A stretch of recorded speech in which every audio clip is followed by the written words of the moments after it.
Okay guys, so we're here today with Marcus. We're going to go for a lovely Sunday roast at the, what's the name of the pub? Talk. Leyton Star. The Leyton Star, the Leyton Star. Where are we? In Leyton? Yeah. Okay, we're going to try this out. Apparently they do a lovely Sunday roast. It's Marcus's first time, my first time. Let's check it out. Having a couple of pints here with Marcus. Cheers.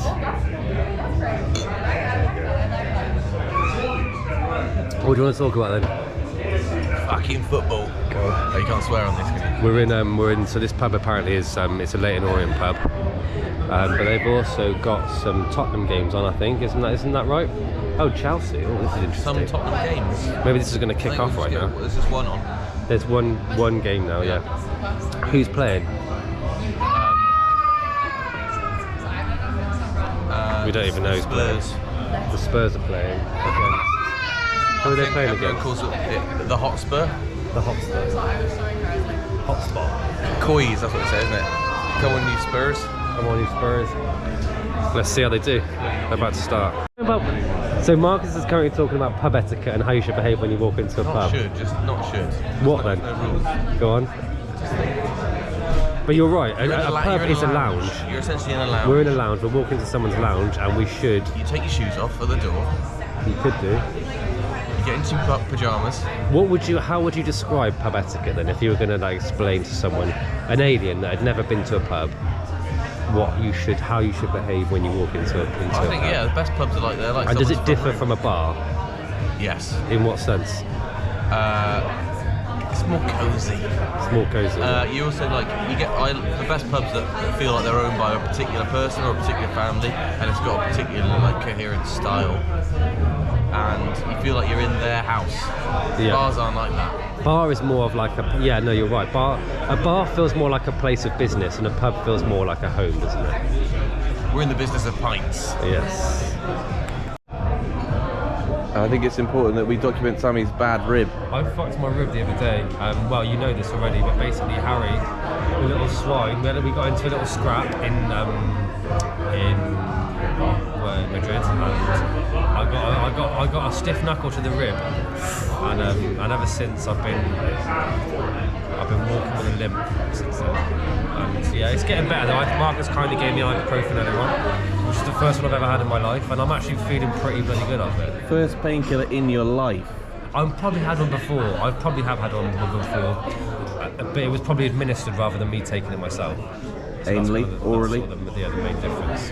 How is it going down, the ibuprofen? Can you feel the pain? I can definitely still feel the pain, but I think it's probably eased. I can't sure if it's the ibuprofen or if it's a lovely Camden Hell's Lager, which is a local beer from here.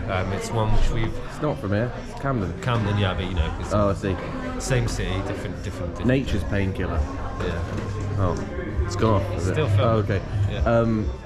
What's the bit I was going to say? Oh, yeah. Tell us a bit about your...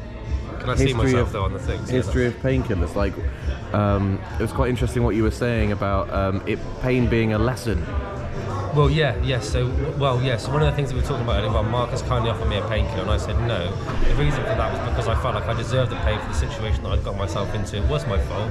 I did get drunk, and therefore I should experience the consequences of that. So I thought I'd ride the pain out as a lesson to teach me not to do silly things like that in the future. And I think I nearly learned the lesson. I think I nearly learned it when I took an ibuprofen. I mean, and a beer. It's sad to hear somebody. Local beer from North London. It's sad to hear somebody say they think they deserve the pain. Sometimes pain is warranted. We're just discussing with Marcus about hair loss at the moment. He's got quite a thick head of hair. When we were kids, his was discussing male pattern baldness. Male pattern balding. When you were younger, your hair was like what was going to be the first to go, and now you've got a full head of hair. And mine's got. It was thinner. You had a receding hairline since the age of like 16. It receded quite far back. But then but it's been absolutely fine ever since then. I thought yours would be the first to go, but apparently mine is, and I think it's genetic. It's the result of the body converting testosterone to this chemical called DHT, which is but no, it's not that. It's a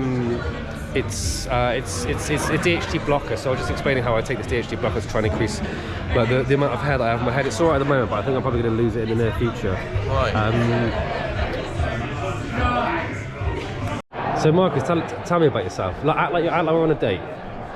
Come on! Is that how you actually on a date? Yeah. Let's go. Come on, let's get another drink. And what do you like? What would you do? What was the question? What do you do? What do I do in my daily routine? Yeah. What day? What? Each day's different. Let's do Monday afternoon. What are you doing on Monday afternoon? No one's gonna want to hear about this. Why not? Also, it's very bright in here. Yeah. I don't know how it looks. Neat. Just. Well, So start again. What do you do on a Monday afternoon? Monday afternoon, I finish my last session at 3 o'clock, and I go home. I write my notes. So I've probably done what we work about 4:30, and then I might have supervision in the evening sometimes on a Monday. But Tuesday I have off because that's my process day. So I write notes and have some meetings sometimes on Tuesday, but mostly I have Tuesday off.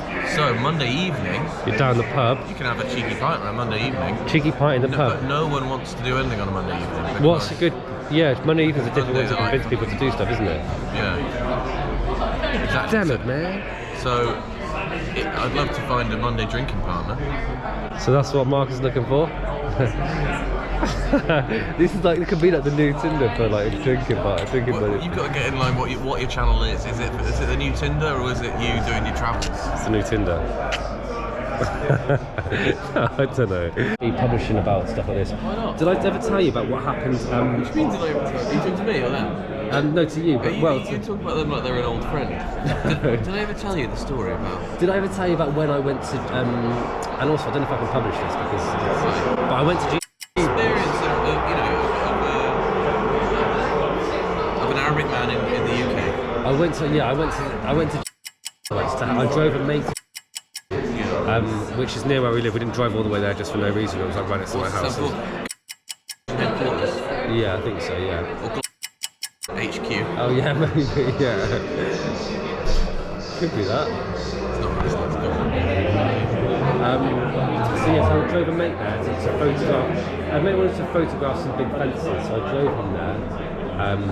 In my car to take some photographs of these big fences. When we got there, some security guard came out and said, no, you can't take photos of this place. So we drove off and I didn't think anything of it. A couple of days later, I was with my dad in my car. The car was in my dad's name.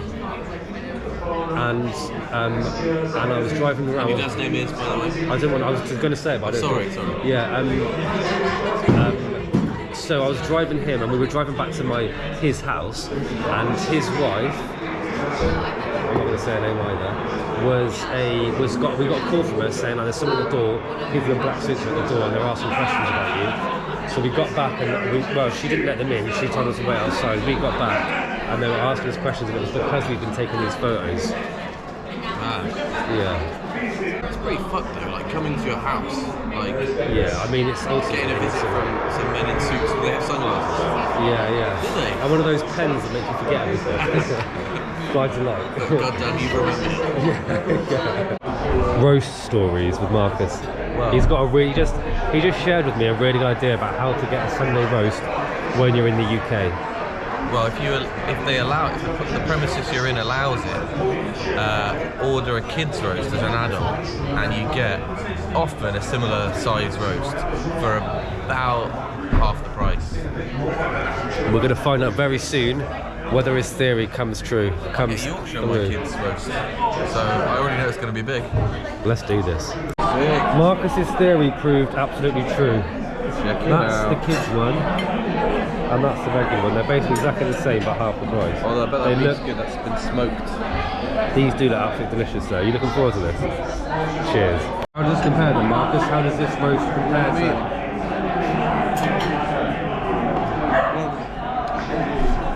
I'm not a roast eater, really. I'm not a big roast guy. I don't want to sound like a real cheapskate in a video, but they are often quite expensive. But it's decent, yeah, it's decent. So we're at what's this place called again? The Leyton Arms? Leyton Star. The Leyton Star, and we're trying their Sunday roast. It's pretty good. It was either beef, I like the beef one, smoked £19. Marcus had like £19. But if it's nice, then fair enough. You actually have got a bigger potato than I have. Mm-hmm. You had quite a fat potato there.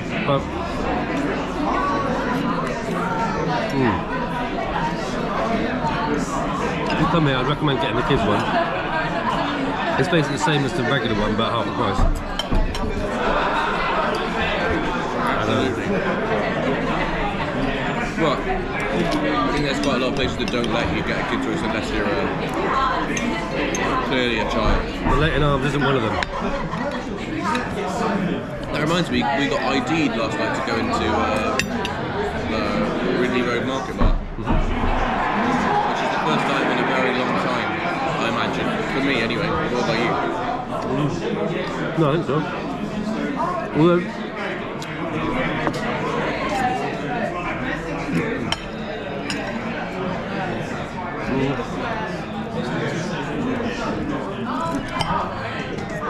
I think they were really doing that to check who we were rather than our age.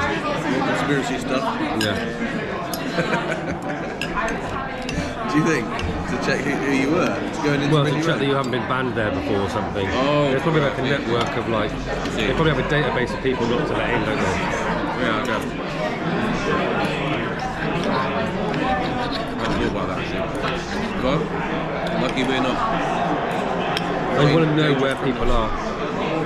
You want to know, or they want to know? They want to know. There's probably a lot of crime around there as well. So whenever if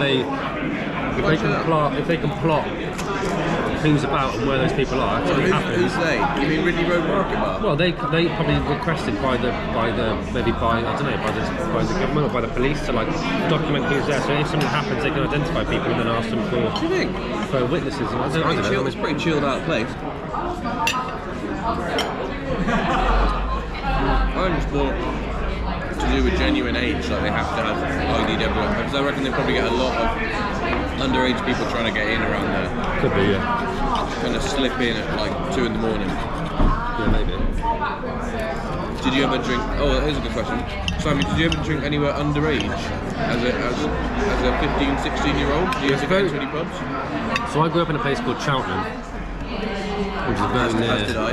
right near, just around the corner from Marcus. And as when I was a kid, it was very, very difficult. So every occasion you have to get somewhere and get a cheeky pint, but generally speaking, it was very, very difficult, nearly impossible to get a drink underage. You can get it for bargain booze. And what was bargain booze?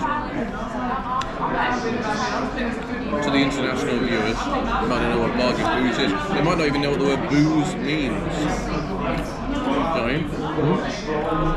Booze is a colloquial term, slang for alcohol. I don't know what the base, like where it comes from, but Yeah, where does it come from? I don't know. Let's check it out. Let's check it out. Let's Google it.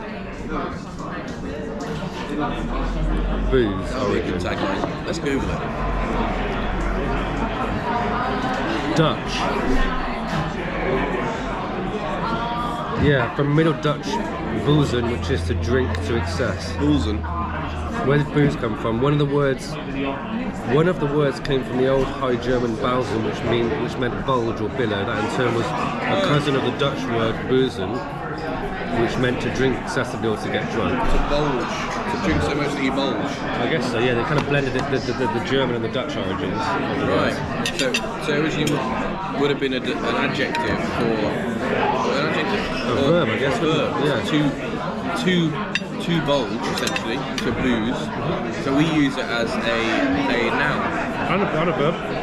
And a verb. Yeah, I boozed last night. I'm always saying that. Look. You also call a pub a boozer.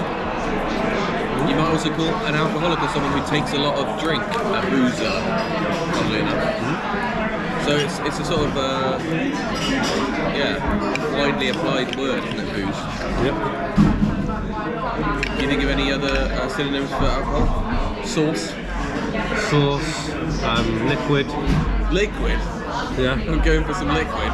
This beautiful liquid. That's what they call it in Ireland. It's don't they? beautiful liquid. Yeah, like they talk about when they talk about whiskey, they call it liquid. I heard Conor McGregor say that once. I have an Irish girlfriend. I've never heard that. Liquid. Well, Conor McGregor said it. It's quite literal that. This is some good liquid. I'm enjoying these solids. Are you enjoying your solids? Although we do have a light liquid over the top. Watching people eat is great as well. I do that all the time. Yeah, man. I tried to stop myself. I got into a thing of like, every time I ate, I put on my own, I put on YouTube and basically watch someone eating. Yeah. Especially if I was eating something shit like pizza. Yeah. I'd like watch someone on YouTube eating or reviewing a pizza. It's weird, right? Yeah. Why? Why So do we do that? satisfying, like. Why is it though? Is it like social conditioning, like we really want to be doing the same thing as other people? Maybe. Or is it we want to see other people enjoying the food as we wish to enjoy our food? Yeah. Do you know what I mean? In that case, I find that quite depressing. Why? Because it means we're not in tune with our own enjoyment so much. If we constantly need to find enjoyment from watching other people find enjoyment, then we're less likely to be in touch with our own enjoyment. So like, it's not enough to have this wonderful food. I also need to see how I should be experiencing this. Do you know what I mean? Yeah. I think that's really weird. But maybe that's not true. It's a weird compulsion though. I do it, but I don't know why. There's something called mukbang. That people enjoy watching people eat a lot of stuff. Oh yeah. It's like a Korean thing. Mukbang. It's like a fetish. It's a fetish thing, isn't it? Is it? Oh no, maybe that's. I think it's just like watching people. Oh, I suppose yeah, it could be fetishized for sure. Yeah. In a sexual way, you mean? Yeah, maybe. I know it's just there was for ages a big thing. Channels devoted to people eating more than it looks like they can eat. Yeah. Do you want another phone? Yeah, go on. Oh, well, yeah, you go. Oh, one. yeah, you already have it. You go one though. That was close.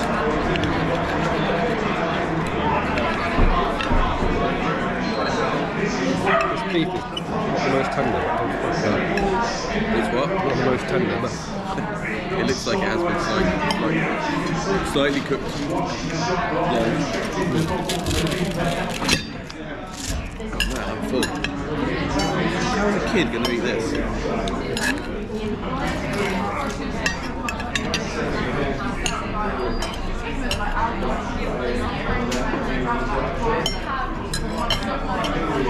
I don't know a kid that can put that away. Do you?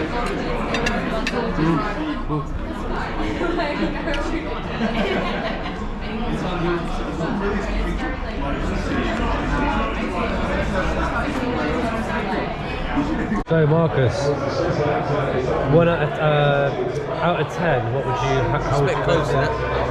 No, sorry. How would you rate the Out of 10. yeah, the roast? You pretty much finished the plate, apart from a bit of Yorkshire. Yeah, so the reason I didn't finish that Yorkshire was because there wasn't enough gravy. It's a bit dry. But hey man, for a tenner, I've got to include that in my score. It was decent. It's a good bit of food, that wasn't it? Good bit of grub that. Good bit of grub that was. Yeah, it was, yeah. How was yours, Sammy, out of 10? Sorry, I didn't give it mine a score. I'd give mine I'd give that a 7.5 out of 10. 7.5 out of 10 from Marcus. I'd probably sit somewhere around a similar thing. Yeah, I agree there wasn't enough gravy, but in terms of the ingredients that were there, they were delicious. The potatoes could have been slightly more fresh, but other than that, I think it was perfect. The beef perhaps a little bit more tender. There was a lot of fat in it, but yeah, good food, good bit of grub, nice beers, good company. Can't complain. See you next time.